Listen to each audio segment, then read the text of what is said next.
بخاری شریف میں قبیلہ غامدیہ کی اس عورت کا تذکرہ موجود ہے جو خود آئی تھی، کوئی گرفتار کر کے نہیں لایا تھا، از خود آئی۔ احساس پیدا ہو گیا نا گناہ کا۔ یہاں بہت ساری غلطیاں کر کے بھی لوگ جب اپنی بات کرتے ہیں تو کہتے ہیں کبھی یاد تو نہیں کسی کے ساتھ زیادتی کی ہو، یاد تو نہیں کبھی کسی کا، بھئی آپ نے اتنے بڑے ولی ہونے کا دعویٰ کر دیے۔ انسان تو انسان رہتا ہے۔ بڑے بڑے لوگ کہہ گئے کہ یا اللہ اگر انجانے میں بھی بھول گئے ہیں تو ہم سے درگزر فرما، لیکن جب ہم تیار ہی نہیں ماننے کو۔ حضرت انس بن مالک کہتے ہیں وہ خاتون آئی، کوئی پکڑ کے نہیں لایا، کسی 14 دنوں کے ریمانڈ پہ نہیں اسے منوایا گیا، اسے وہ خود بخود آئی، اور کریم محبوب علیہ السلام کے سامنے جب وہ کھڑی ہوئی تو اتنے درد سے میں نے کم لوگ روتے دیکھے ہیں جس درد سے وہ روئی۔ عرض کرنے لگی حضور میں غلطی کر بیٹھی ہوں، مجھ سے زنا ہو گیا، مجھے پاک کر گئے۔ تو محبوب کریم علیہ السلام نے فرمایا تو کیسے ثابت کرے گی تو نے گناہ کیا؟ یعنی مجرم کو ثابت کرنا پڑ رہا ہے کہ میں گناہ گار۔ یہ وہ کمال ہے کہ انسانوں کو احساس ہونے لگے کہ یہاں ہم غلط ہیں۔ جب اعتراف جرم ہوتا ہے، جب بیماری کی تشخیص ہوتی ہے تو پھر اس کا علاج بھی ہو جاتا ہے۔ حضرت انس بن مالک کہتے ہیں وہ عرض کرنے لگی حضور میرے پیٹ میں ناجائز بچہ ہے۔ حضور نے فرمایا جا جب بچہ پیدا ہو تو پھر آنا۔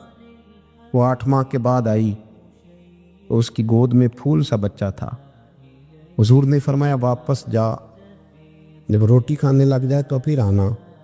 وہ 2 سال 2.25 سال دودھ پلاتی رہی، پھر جب آئی تو بچے کے ہاتھ میں روٹی کا ٹکڑا تھا۔ کریم محبوب صلی اللہ تعالیٰ علیہ وسلم سے آ کے جب اس نے بات کی تو وہ درد سے روئی، کہنے لگی یا رسول اللہ 3 سال ہونے کو ہیں، میں نے گناہ کیا ہے، میں ساری رات سو نہیں پاتی۔ حضور تڑپتی اگر اس حال میں مر گئی تو اپنے رب کو کیا منہ دکھاؤں گا، مجھے پاک کر دے، میرے حال پہ رحم فرمائے۔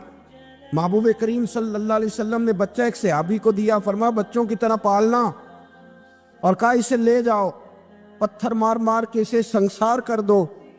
صحابہ کہتے ہیں اسے پتھر لگ رہے تھے اور حضور بے چینی کے ساتھ ٹہل رہے۔ آ کے خبر دی حضور وہ تو وصال کر گئی، انتقال ہو گیا۔ فرمایا یہاں تک تو بات اس کی تھی۔ حضرت انس بن مالک کہتے ہیں اب محبوب کریم نے صحابیات سے فرمایا اسے غسل دو، کفن پہناؤ، جنازہ تیار ہو جائے تو مجھے خبر کرنا۔ حضرت انس بن مالک کہتے ہیں غسل ہوا، کفن ہوا، جنازہ تیار ہوا تو حیران ہم تب ہوئے جب میرے محبوب نے فرمایا صفے بناؤ میں خود جنازہ پڑھاؤں گا، میں خود جنازہ پڑھاؤں۔ اور سرکار نے جنازہ پڑھایا تو ایک شخص کی زبان سے نکلا حضور اس ملعون کا معاذ اللہ جنازہ جس نے ناجائز بچہ جنا، اس کے لیے آپ دعا کر رہے ہیں، جنازہ پڑھا۔ حضور فرمانے لگے خاموش ہو جاؤ، تم نے گناہ دیکھا ہے، اس کا احساس نہیں دیکھا، تم نے غلطی دیکھی ہے لیکن اس کی توبہ کا انداز نہیں دیکھا۔ اور صاحب کنز العمال نے یہ لفظ نقل کیے ہیں کہ کریم محبوب فرمانے لگے اس نے تو ایسی شاندار توبہ کی ہے کہ اگر میں اپنی ساری امت میں بانٹ دوں تو اللہ سب کی مغفرت فرما دے گا۔ احساس جب پیدا ہو جاتا ہے نا اپنے دل کے اندر کہ یہاں میں غلط ہوں، ان العبد اذا اعترف ثم تاب تاب اللہ علیہ او کما قال نبی صلی اللہ علیہ وسلم، رواہ مشکات۔ حضور نے فرمایا جب کوئی بندہ کہتا ہے نا اللہ میں بھول گیا تھا، اور پھر وہ توبہ کرتا ہے تو رب اس کی توبہ کو فوراً ہی قبول فرما لیتا ہے۔ حضرت عبداللہ بن حذافہ جہاد کر رہے تھے، روم کے عیسائیوں نے گرفتار کر لیا، 1000 آدمی نے مل کے پکڑا، گرفتار نہیں ہوتے تھے صحابی، 1000 آدمی نے گھیرا ڈالا، گرفتار کر کے لے گئے۔ اور جب بادشاہ کے سامنے گئے تو وزیر کہنے لگا بادشاہ بندہ بڑے کام کا ہے، اگر ہمارے قابو آ گیا تو فائدہ دے گا، صحابی ہیں حضرت عبداللہ بن حذافہ، حضرت فاروق اعظم کا زمانہ ہے، اگر قابو آ گیا تو فائدہ دے گا۔ بادشاہ کہنے لگا کیوں، کیا خوبی ہے؟ کہنے لگے ہم 1000 آدمی تھے، یہ اکیلا قابو نہیں آ رہا، تو 1000 آدمی تھے، اگر ہماری فوج میں شامل ہو گیا تو بہت بڑا جرنیل ملے گا۔ بادشاہ کہنے لگا کوئی مسئلہ نہیں، 2-3 چیزیں ہوتی ہیں بندے کو خریدنے کے لیے، خرید لیتے۔ بادشاہ کہنے لگا عبداللہ جتنی دولت تجھے چاہیے میں تجھے دے دیتا ہوں، میرے لشکر میں آ جا، معاذ اللہ اسلام چھوڑ دے۔ حضرت عبداللہ بن حذافہ کیا فرماتے ہیں بڑا تو بیوقوف ہے، میں نے دولت کمانی ہوتی تو مدینے میں بیٹھ کے تجارت کرتا، میں دولت کمانے نہیں نکلا، میں تو رسول اللہ کی رضا کمانے کے لیے نکلا ہوا ہوں۔ دولت کمانی ہوتی تو کسی مارکیٹ میں ہوتا، میدان میں آنا تھا۔ شہادت ہے مطلوب مقصود مومن، نہ مال غنیمت نہ کشور کشائی۔ یہ دولت تو لونڈی ہے رسول اللہ کے دروازے کی، جو تو پیچھے پیچھے پھرتی ہے نبی پاک کے غلاموں۔ یہ کمانی ہوتی تو میں کسی مارکیٹ میں ہوتا، میدان میں تھوڑا ہوتا۔ عبداللہ بن حذافہ سے دوسری چال چلی۔ کہنے لگے میاں عہدہ جو تجھے چاہیے، میں بادشاہ ہوں، میرے نیچے جو عہدہ تو کہے گا وہ تجھے مل جائے گا۔ حضرت عبداللہ بن حذافہ کہنے لگے شاید تجھے پتہ نہیں میری تعریف کیا ہے، شاید تو جانتا نہیں میری تعریف کیا ہے۔ کہا صاحب کی کیا تعریف ہے؟ کہنے لگے میں رسول اللہ کا صحابی ہوں، اور کائنات میں سب سے بڑا عہدہ مصطفیٰ کے صحابی ہونے کا عہدہ ہے۔ صحابہ وہ صحابہ تھے جن کی ہر صبح عید ہوتی تھی، خدا کا قرب حاصل تھا، نبی کی دید ہوتی تھی۔ فرمایا میں نے حضور کے جلوے دیکھے ہوئے ہیں، مجھے عہدے کی ضرورت ہی نہیں، اور میں نے عہدہ لینا ہوتا تو میں سیاست کرتا، میں تو شہادت لینے نکلا ہوں میدان میں، عہدے کا میں نے کیا کرنا ہے؟ اب بادشاہ کہنے لگا اسے قتل کر دو۔ وزیر کہنے لگا نہیں، ایک بات اور ہے، مجھے ایک چال اور چلنے دو۔ کہا وہ کیا؟ کہنے لگے میری بیٹی بڑی خوبصورت ہے، مجھے موقع دو اپنی بیٹی کو سجا بنا کے، وہ جوان جس کی جوانی اتنی بڑی ہے کہ 1000 آدمی مقابلے میں کھڑا نہیں ہوتا، اس جوان کے کمرے میں رات کی تنہائی میں بنا سوار کے بی بی کو بھیجا۔ وہ بی بی کہتی ہے میں ساری رات بن سور کے اس صحابی کے کمرے میں بیٹھی رہی، لیکن یہ کیا شخص تھا، ساری رات ہی مصلے پہ بیٹھا رہا، ساری رات ہی، کچھ دیر تھک جاتا تو یہ کریم رسول پہ درود پڑھنا شروع کر دیتا۔ بی بی کہتی ہے سحری ہو گئی تو میں نے چھو کے دیکھا کہ انسان ہے کہ جن ہے، یہ بندہ ہے کہ فرشتہ ہے، چھو کے دیکھا۔ کہنے لگے پیچھے ہٹ جا۔ میں نے کہا میں نے تو سنا تھا تو 1000 کے مقابلے میں ہے، اور تو اتنا بے حس ہے کہ بنی صبری دلہن بیٹھی ہے، تو نے نظر نہیں کی؟ عبداللہ بن حذافہ، بی بی کہتی ہے نظر پھر نہیں اٹھائی، نظر پھر جھکی ہوئی ہے۔ کہنے لگے بی بی میں مجبور ہوں، اب میرے اوپر کوئی حسن نہیں چلتا، میں نے جلوائے بدوہا کا دیدار کیا ہوا ہے، اب میری نگاہوں میں جچتا نہیں کوئی، اس لیے کہ جیسے میرے سرکار ہے ایسا نہیں کوئی، کبھی بھی اب نہیں کسی کا میرے اوپر جادو چلتا۔ میں نے مصطفیٰ کو، اور کہا ذرا پیچھے ہٹ کے بیٹھ، مجھے میرے رسول نے غیر محرم سے بچنے کا حکم دیا ہے، ذرا پیچھے ہٹ کے بیٹھ۔ سحری کا وقت تھا تو بی بی کہتی ہے اس نوجوان کے جملے میرا سینہ چیر گئے، کلیجہ پھٹ گیا، چیخ نکلی، میں کفر کے عالم میں روئی۔ میں نے کہا مجھے بتا تو صحیح، آخر یہ جذبہ کہاں سے ملتا ہے؟ آخر یہ روشنی تو میں نے دیکھی نہیں، کہاں سے آتی ہے؟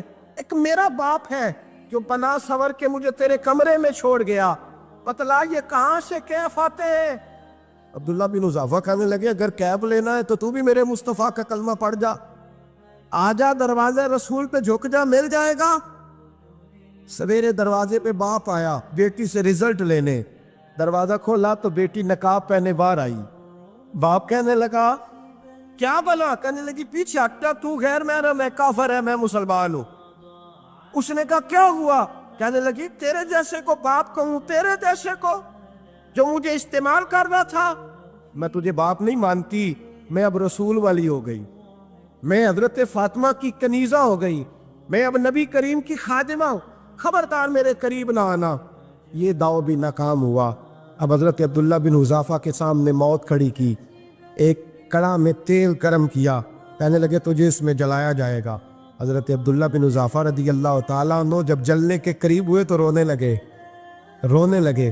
روم کا بادشاہ کہنے لگا شاید ڈر گیا ہے، کہنے لگے اب سمجھ آئی ہے، اب تجھے پتہ چلا ہے، چلا جا۔ حضرت عبداللہ بن حذافہ کہنے لگے تو کافر ہے، تیری کافروں والی سوچ ہے، اس لیے نہیں رویا کہ موت سے ڈر گیا ہوں، میں تو اس لیے رویا ہوں کہ ایک جان ہے وہ نبی پاک پہ قربان ہو رہی ہے، کاش رب مجھے 1000 جان دیتا، میں ساری مصطفیٰ پہ قربان کر دیتا۔ ایک سنار نے گلی میں یتیم چھوٹے سے بچے کو گھومتے دیکھا تو سنار بے اولاد تھا، بچے کو اٹھا کے گھر لے آیا، 18 سال اس بچے کی پرورش کی، اس کو پالا پوسا، جوان کیا۔ سنار کے پاس وہ دکان پہ چلا جاتا، وہ کئی دفعہ دکان پہ رہتا، کئی دفعہ گھر میں رہتا۔ ایک دفعہ وہ دکان پہ تھا، بچہ گھر تھا، 18 سال کا جوان، اس کی بیوی اکیلی تھی۔ وہ جس نے ماں بن کے پالا تھا اس نے اسی پہ حملہ کر دیا، اس کا بازو بری نیت سے تھاما۔ بیوی چیخی، تھوڑی دیر گزری تو وہ نوجوان پیروں میں بیٹھ گیا، کہنے لگا اماں پتہ نہیں مجھے کیا ہوا۔ شام کو سنار آیا، بیوی چیخنے لگی، چلانے لگی، کہنے لگی آج عجیب بات ہوئی، جس کو میں نے جگر کا خون دے دے کے پالا اسی نے گندی نظر ڈالی۔ سنار محب حیرت ہے، بیوی کا خیال تھا کہ لات اٹھائے گا، ڈنڈا اٹھائے گا، نوجوان کو مارے گا، لیکن وہ رونے لگ گیا۔ اس نے کہا آج اس نے میرا بازو تھاما ہے، جانے کیا کیا ہے۔ پریشان ہونے لگ گیا، سجدے میں گر گیا، کہا تو بتاتا کیوں نہیں؟ تو وہ سنار کہنے لگا اس کی غلطی نہیں، 18 سال کے بعد آج مجھ پر بھی شیطان سوار ہوا تھا۔ ایک عورت آئی تھی، وہ اپنے بازوؤں میں چوڑیاں پہننا چاہتی تھی تو میں نے بھی گندی نظر سے ہاتھ ڈالا تھا، رب کریم نے مجھے فوراً اس کی سزا دی۔ جن کے گھروں میں بیٹیاں ہوتی ہیں ان کی نظریں گندی نہیں ہوتی، جو بیٹیوں کے باپ ہوتے ہیں، جو بہنوں کے بھائی ہوتے ہیں، ان کی نظریں گندی۔ اور اگر تو ٹیلی فون کرتا ہے، تو کسی عورت کے ساتھ تعلق رکھتا ہے تو یہ بات لکھ لے، امام فخر الدین رازی 1، علامہ اسماعیل حقی 2، ملا جلال الدین رومی 3، امام خازن 4، امام جلال الدین سیوطی 5 حدیث کے استاد اور محدث لکھتے ہیں کہ اگر تو کسی پر گندی نظر ڈالے گا تو تیرا گھر بچ سکتا، یاد رکھ نہیں بچے، اس لیے کہ تیری نظر ہے، کسی کی بیٹی کو بیٹی سمجھ تاکہ تیری بچی کا پردہ قائم رہے، کسی کی بہن کو، یہ کیا بات ہوئی کہ تو جتنا مرضی گند معاشرے میں پھیلاتا رہے تیرا گھر بچا رہے، یہ کیسے ہو سکتا ہے؟ فَإِنَّ لَهُ مَعِيشَةً ضَنْكَ، اللہ فرماتے ہیں زندگی تنگ ہو جائے گی تیرے لیے مشکل، تو ڈھونڈتا پھرے گا کہ میں مرنے کو جگہ تلاش کروں۔ سچی توبہ کرے، کھری توبہ۔ یہ گناہ انسان کو مجبور کر دیتے۔ حضرت عبداللہ بن مبارک رحمۃ اللہ تعالیٰ علیہ، ان کے سینکڑوں شاگرد تھے، ایک شاگرد کے انتقال کا وقت آیا تو گھر گئے ملنے۔ آپ کہتے ہیں میں نے زور لگا لیا پر اس کی زبان پر کلمہ جاری نہیں ہوا۔ میں اسے کہتا کلمہ پڑھ پر اس کی زبان پر جاری۔ اللہ اکبر، بہت بڑی نعمت ہے، دعا فرمائیں اللہ ایمان کی موت عطا فرما، ایمان کی موت دے اللہ کریم، ایمان کی موت دے۔ ایسے بھی لوگ دیکھیں ہیں، مسجد نبوی ہے، رسول اللہ کا شہر ہے، سر سجدے میں ہے، روح پرواز کر گئی، روح پر کہ کتنا نصیبوں والا ہے، کتنا نصیبوں والا کہ مسجد نبی میں سر سجدے میں رکھا ہے، اور اللہ تبارک و تعالیٰ نے محبوب کے قدموں میں موت عطا فرمائی۔ تو حضرت عبداللہ بن مبارک کہتے ہیں میں نے اس کو کہا کلمہ پڑھ تو اس کی زبان پہ جاری نہیں ہوتا۔ میں بار بار کہتا تو وہ منت کرتا، کہتا حضور میں کوشش کرتا ہوں جاری نہیں ہوتا۔ فرماتے میں پریشان ہو کے اٹھا، ابھی میں دروازے پہ پہنچا تھا، اس نے چیخ ماری اور روح پرواز کر گئی۔ بچے رونے لگے، بیوی رونے لگی، تو میں نے اس کی بیوی سے کہا کہ یہ جرم کیا کرتا تھا، اتنا بڑا پاپی پہ کلمہ جاری نہیں ہوا۔ اس کی زوجہ کہنے لگی حضرت جی 2 گناہ تھے اس کے، ایک تو یہ شراب کا عادی تھا، روکتی تھی باز نہیں آتا تھا، اور دوسری بات یہ کہ یہ اپنی اماں کا نافرمان تھا، وہ 2 گلیاں چھوڑ کے رہتی ہے، یہ کبھی ملنے نہیں گیا تھا، اس بوڑھی کا کلیجہ اس کی طرف سے بڑی تکلیف میں تھا۔ حضرت عبداللہ بن مبارک کہنے لگے جا تو بھی دعا کر، اس کی ماں کو بھی کہہ دعا کرے کہ یہاں تو یہ کلمہ نہیں اسے نصیب ہوا، اللہ کرے اللہ آخرت کی منزلیں اس کی بہتر فرما دے۔ حضور صلی اللہ علیہ وسلم کے پاس ایک مہمان آ گئے رات کے وقت میں، جب وہ آئے تو حضور نے پوچھا کھانا کھانا ہے؟ تم نے کہا کھانا ہے۔ جھوٹ اور بھوک کو جمع کرنا منع ہے، کہا جی کھانا ہے۔ تو حضور صلی اللہ علیہ وسلم نے فرمایا ازواج مطہرات کے گھروں میں پتہ کرو کچھ ہے۔ حضرت ام سلمہ کے گھر میں پتہ کیا تو کہا یا رسول اللہ 4 دن سے روٹی نہیں پکی۔ حضرت زینب سے پوچھا تو کہا حضور کئی دن سے چولہا ہی نہیں جلایا۔ حضرت عائشہ صدیقہ، حضرت میمونہ، حضرت سودا، تمام گھروں سے بظاہر یہ 2 جہاں کے شاہ ہیں پر پاس کچھ رکھتے نہیں، 2 جہاں کی نعمتیں ہیں ان کے خالی ہاتھ میں، ہر چیز ہے پر فقر اختیاری ہے، کوئی شے نہ ملی۔ نبی پاک صلی اللہ علیہ وسلم نے مسجد میں اعلان کیا، فرمایا کون ہے جو میرے مہمان کو روٹی کھلائے؟ ان لفظوں کا حسن کوئی حسن والا ہی سمجھ سکتا ہے۔ فرمایا کون ہے جو میرے مہمان کو کھانا کھلائے؟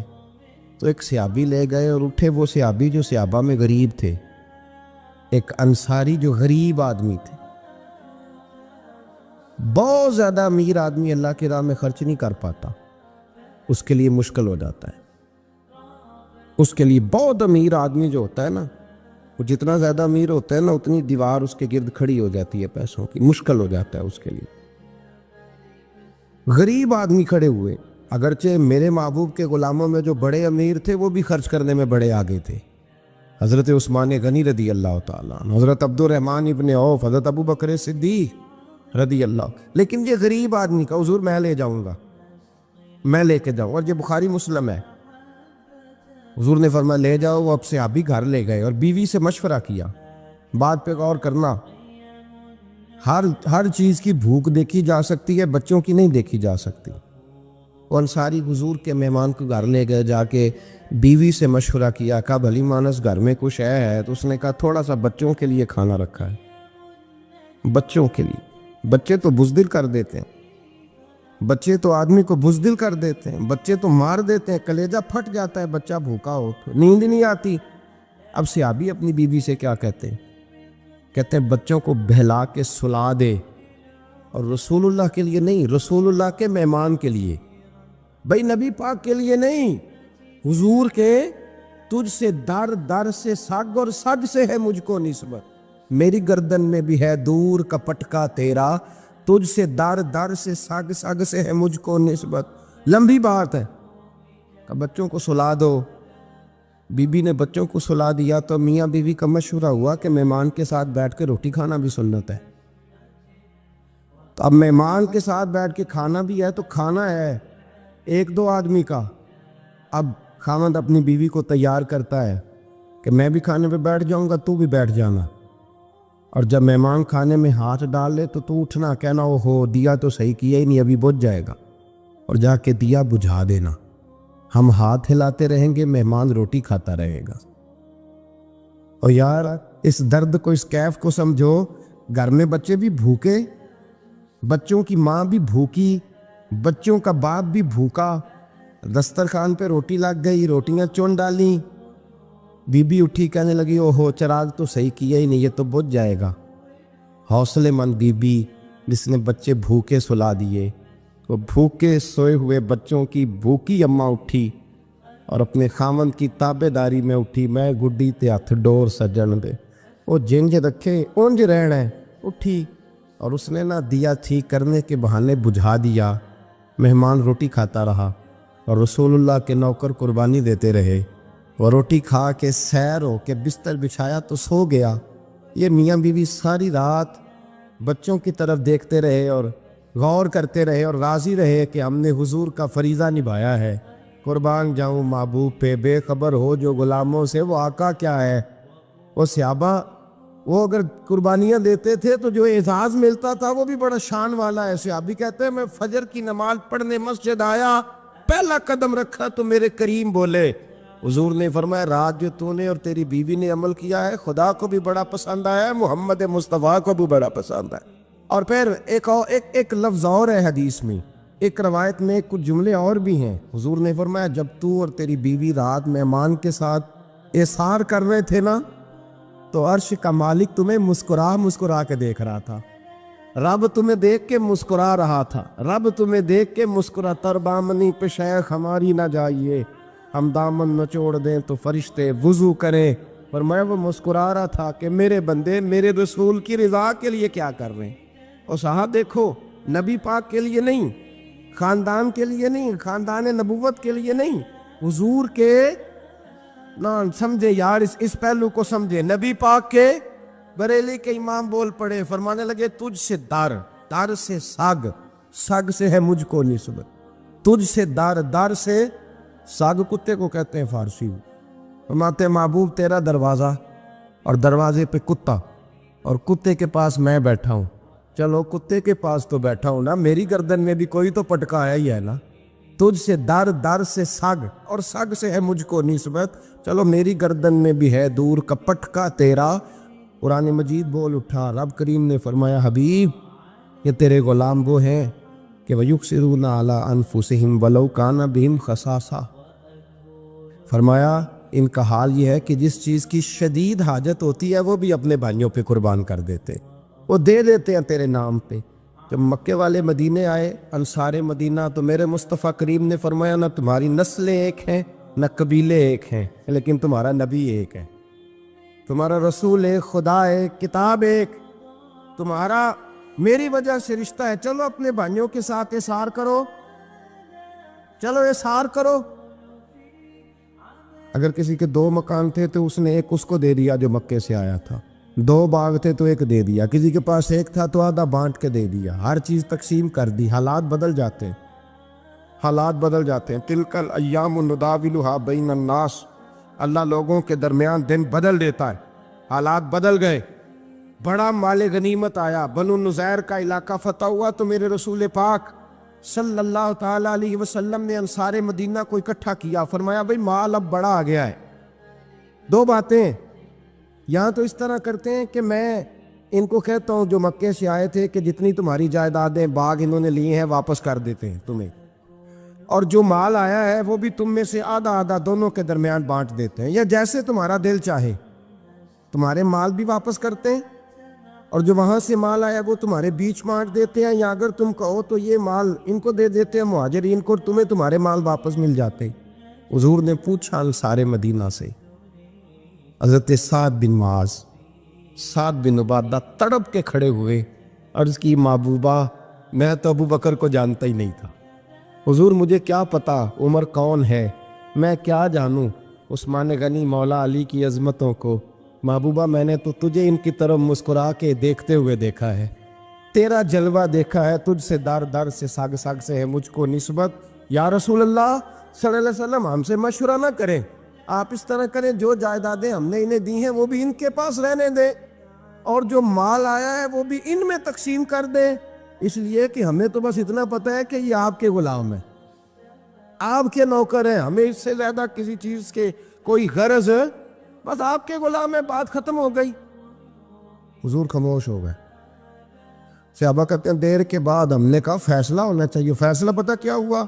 حضور نے ہاتھ اٹھائے، کہا اے اللہ میرے مدینے والوں پہ رحم فرما، اے اللہ میرے انصار پہ رحم فرما، اللہ ان کے جذبے قبول فرما۔ بھائی اظہار والی زندگی، وہ کیا بات ہوئی کہ میں نے بڑی قربانی دی ہے، اور جب تک تو قربانی نہیں دیتا تو قدر والا نہیں ہوتا۔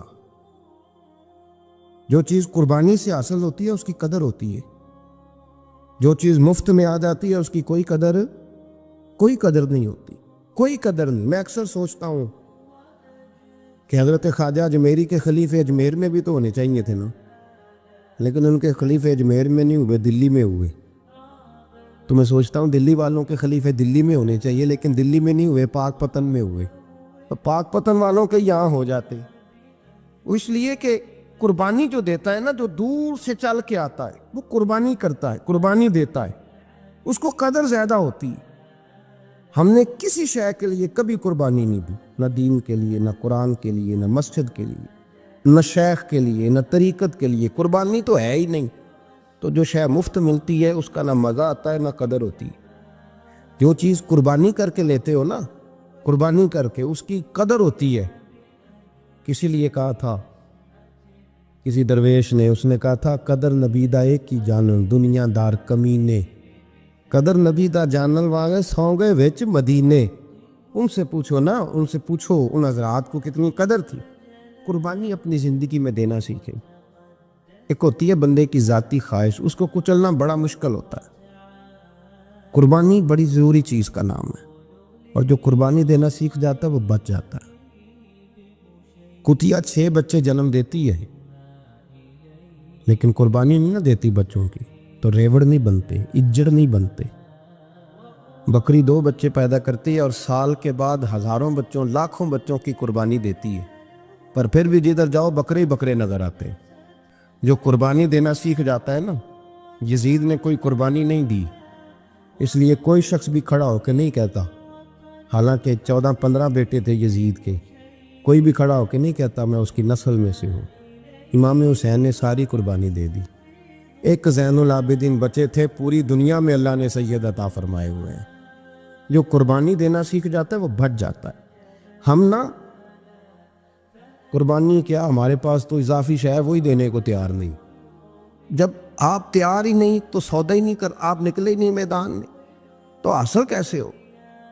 حصول تو تب ہوگا نا جب آپ کوئی انویسٹمنٹ کریں گے. تو آپ انویسٹ ہی نہیں کر رہے تو بھائی آپ نے پودا ہی نہیں لگایا تو پھل کیسے ملے؟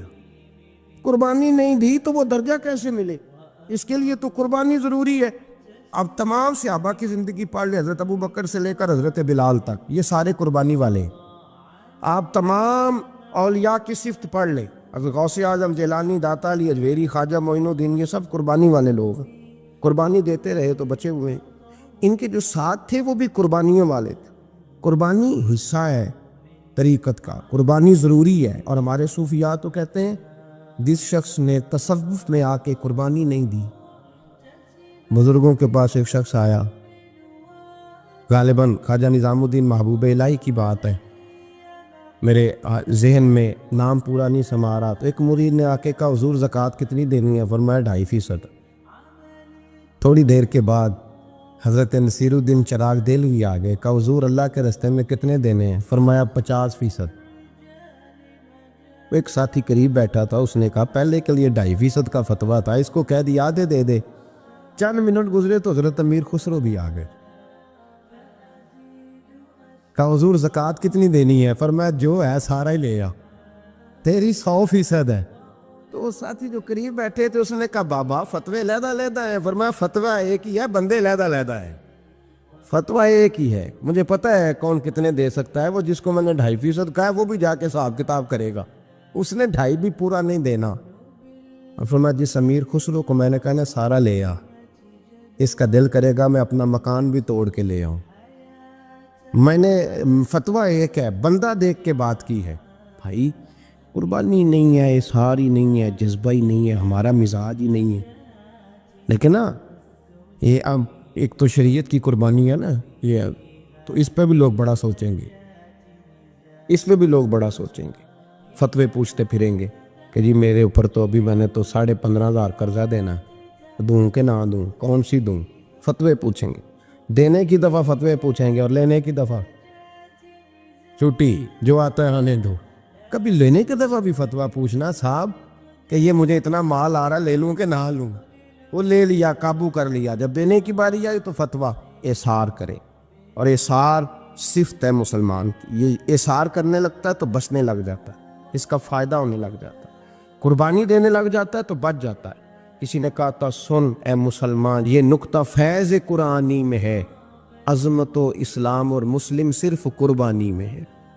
اگر تو جینا چاہتا ہے تو قربان ہو.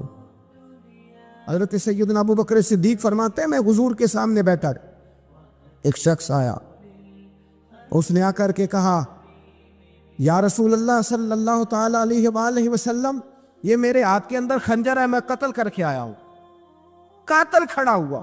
ایک طرف قرآن مجید کا حکم ہے کہ جس نے ایک آدمی کو قتل کیا پوری انسانیت کو قتل کیا. حضور یہ خنجر ہے، قتل کر کے آیا ہوں.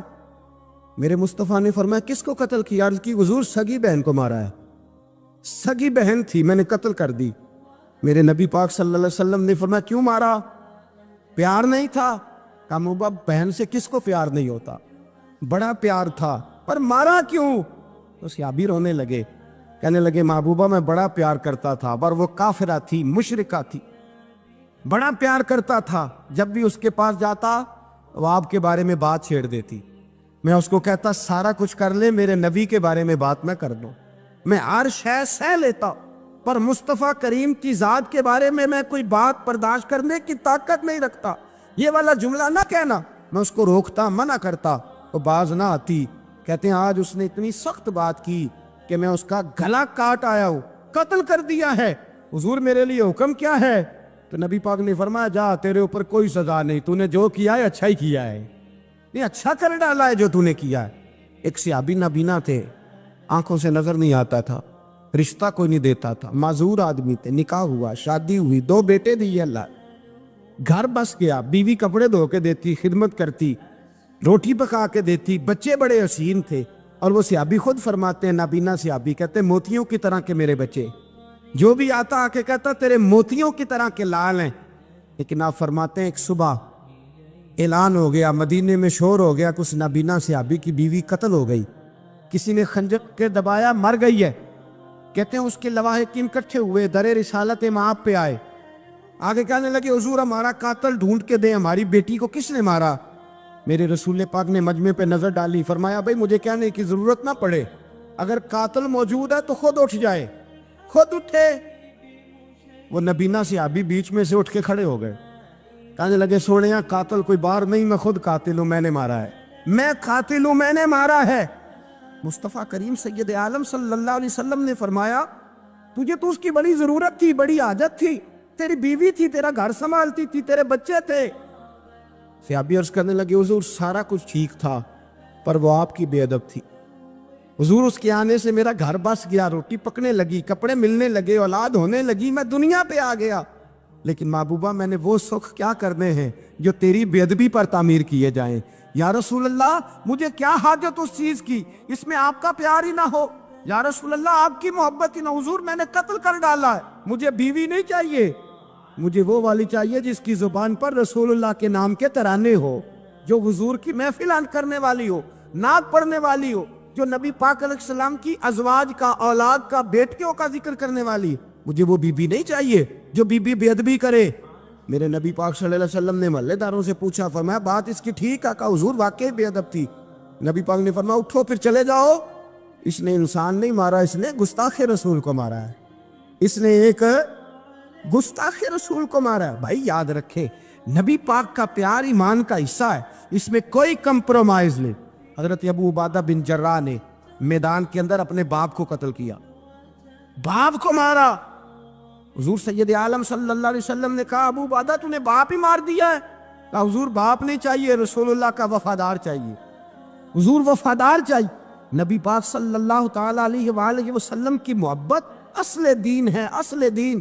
صحابہ کرام نے ہر چیز سے بڑھ کر رسول پاک سے پیار کیا، ہر چیز سے بڑھ کر، بھلا دی دنیا ساری انہوں نے، لیکن رسول پاک سید عالم صلی اللہ علیہ وسلم کا پیار انہوں نے اپنے دل سے نہیں بلایا، اپنی اولادیں لا کے حضور کی خدمت میں پیش کر دی، اپنے بچے لا کر پیش کر۔ حضرت عائشہ صدیقہ رضی اللہ تعالیٰ عنہ فرماتی ہیں ساری زندگی ابو بکر صدیق نے ڈانٹا نہیں، میرا باپ رفیق تھا، شفیق تھا، مہربان تھے، کوئی کبھی انہوں نے سخت گھورا بھی نہیں ہماری طرف۔ لیکن کہتے ہیں ایک دن میں حضور کے ساتھ گفتگو کر رہی تھی، بچی تھی، میری آواز ذرا بلند ہوئی تو کہتے ہیں جناب ابو بکر صدیق رضی اللہ تعالیٰ عنہ باہر سے دوڑے آئے، اندر آئے، حضرت ابو بکر نے تھپڑ اٹھایا، میرے منہ پہ مارنے لگے، حضور آگے بڑھے، بچایا۔ میں نے کہا ابا جی آپ نے تو گھورا بھی کبھی نہیں، یہ کیا ہوا؟ حضرت جناب عائشہ صدیقہ کہتے ہیں ابو بکر صدیق رو پڑے، کہنے لگے عائشہ میرے اوپر سے پہاڑ بھی گزر جائیں تو مجھے تکلیف نہیں ہوتی، اور میرے مصطفیٰ کے سامنے کوئی اونچا بولے بھی تو میرا دل ٹوٹ جاتا ہے۔ خبردار، حضور سید عالم، حضرت عمر کا زمانہ تھا، کچھ لوگ آئے کہیں اور کے رہنے والے، مسجد نبی میں اونچی آواز میں بولنے لگے، اونچی آواز میں باتیں کرنے لگے۔ حضرت عمر نے بلایا، فرمایا ادھر آؤ، کون ہو، کہاں سے آئے ہو؟ کہنے لگے کوئی شام کا ہے، کوئی کسی ملک کا ہے۔ آپ فرمانے لگے تمہیں پتہ نہیں یہ روضہ رسول ہے؟ تمہیں پتہ نہیں یہ حضور کی مسجد ہے؟ لا ترفعوا اصواتکم فوق صوت النبی، تمہیں خبر نہیں تم کہاں آئے ہو؟ فرمایا اگر تم مدینے کے رہنے والے ہوتے میں تمہیں دھروں سے مارتا، تمہیں سزا دیتا۔ تمہیں ادب رسول کا نہیں پتا، تمہیں رسول اللہ صلی اللہ علیہ وسلم کے طریقے کا نہیں پتا۔ نبی پاک صلی اللہ علیہ وسلم کے وجود سے خون نکلا، حضور نے حضرت عبداللہ بن زبیر سے کہا ٹھکانے لگا دو، جاؤ ٹھکانے لگا دو، ایسی جگہ لگاؤ جہاں کسی کی نظر نہ پڑے، خون بہتا ہوا خون حرام ہے، قرآن پاک نے بیان کیا ہے، کہا ٹھکانے لگا دو۔ حضرت عبداللہ بن زبیر باہر نکلے اور حضور کا جو خون تھا وہ پی گئے۔ حضور نے کہا تھا پی لینا، کیا کہا تھا؟ ٹھکانے لگا دو، پی گئے۔ واپس آئے تو مصطفیٰ نے فرمایا کہاں ٹھکانے لگایا؟ کہا یا رسول اللہ ایسی جگہ جہاں کسی کی نظر نہیں پڑے گی، ایسی جگہ جہاں کسی کی نظر نہیں پڑے گی۔ حضور نے فرمایا پی گئے ہو؟ کہا حضور پی گیا ہوں۔ فرمایا جاؤ، نبی کا وعدہ ہے تمہارے وجود کو جہنم کی آگ چھوئے گی بھی نہیں۔ ہم وہ والا پیار کرتے ہیں جو حضور نے کہا ہے۔ حضرت ام ایمن نبی پاک کی دائی تھی، حضور کی رضائی والدہ تھی، سرکار کی طبیعت مبارک علیل ہوئی تو حضور نے نا، ویسے نبی پاک جب پخانہ کرتے تھے نا تو حضرت عائشہ صدیقہ فرماتی ہیں حضور کے پخانے سے کستوری سے بھی زیادہ خوشبو آیا کرتی۔ اور آپ حضرت انس بن مالک فرماتے ہیں حضور کھیتوں میں پخانے کے لیے جاتے، میں ساتھ جاتا، جہاں نبی پاک صلی اللہ علیہ وسلم پخانہ کرتے میں وہاں جا کے دیکھتا تو کوئی شے نہ ہوتی، میں کہتا حضور کہاں گیا؟ اللہ کے رسول فرماتے جب میں پخانہ کرتا ہوں تو زمین کھل جاتی ہے، میرا پخانہ اندر سمو لیتی ہے۔ حضور کے پخانے اور پیشاب سے کستوری کی خوشبو آتی تھی، کستوری کی خوشبو آتی تھی۔ حضرت ام ایمن رضی اللہ تعالی عنہ کہتی ہیں حضور نے پیشاب کیا، طبیعت مبارک قلیل تھی، تو لکڑی کے ایک برتن میں حضور نے پیشاب کیا اور کہا اماں جی اس کو باہر رکھا ہے، کہیں باہر ٹھکانے لگائیں۔ حضرت ام ایمن کہتی ہے میں نے اسے ہاتھ لگایا تو میرے وجود سے بھی خوشبو آنے لگی، میرا جسم مہکنے لگا۔ حضرت ام ایمن کہتی ہے میں باہر جا کے نکال کے دکھاؤ کسی حدیث سے کہ رسول پاک نے فرمایا ہو میرا پخانہ پی جانا۔ حضرت ام ایمن باہر گئیں، نبی پاک کا پیشاب مبارک پی گئیں، واپس آئیں تو حضور نے فرمایا اماں کہاں رکھا ہے؟ کہنے لگی محبوبہ وہاں رکھا ہے، کسی کی نظر نہیں پڑے گی۔ حضور نے فرمایا پی گئی ہو؟ کہا حضور پی گئی ہوں۔ فرمایا جاؤ میرا وعدہ ہے قیامت تک تمہیں پیٹ کی بیماری کوئی نہیں لگے گی، جب تک زندہ رہو گی پیٹ کی بیماری۔ حضور نے کہا تھا کہ پی جاؤ نا۔ بھائی یاد رکھیں رسول اللہ صلی اللہ علیہ وسلم کے صحابہ جو حضور کی تعظیم کرتے ہیں تو اس کا حکم نہیں دیا نبی پاک، لیکن وہ جانتے جب تعظیم کی باری آئے تو جو بھی کام تعظیم کا ہوگا، جو کام بھی عزت کا ہوگا وہ عزت دی جائے گی۔ ایک صحابی حضور علیہ السلام کی گھوڑے کو کجاوا بالا کرتے تھے، کاٹھی ڈالتے تھے۔ حضور نے کہیں نہیں کہا کہ وضو کر کے ڈالنا، غسل کر کے ڈالنا، کہیں نہیں کہا۔ رسول پاک صلی اللہ علیہ وسلم رات کو کہہ دیتے کہ صبح جانا ہے تو گھوڑا تیار کر دینا، اونٹ تیار کر دینا۔ ایک دن اللہ کے محبوب سویرے اٹھے، گھوڑا تیار تھا، حضور بیٹھے تشریف لے گئے۔ جب تشریف لے گئے نبی پاک صلی اللہ علیہ وسلم تو حضور واپس آئے تو بلایا، ان سے صحابی کا نام تھا حضرت اسلم بن شریک، ان کو بلا کے حضور نے فرمایا یار آج کجاوا تو نے نہیں باندھا۔ وہ رونے لگے، کہنے لگے محبوبہ اس کا مطلب ہے میرا باندھنا آپ کو پسند آتا ہے، اس کا مطلب ہے میری خدمت قبول ہے۔ فرمایا تو نے نہیں باندھا؟ یا رسول اللہ نہیں۔ فرمایا کیوں نہیں باندھا؟ کیا جواب ہے، کیا حسن ہے۔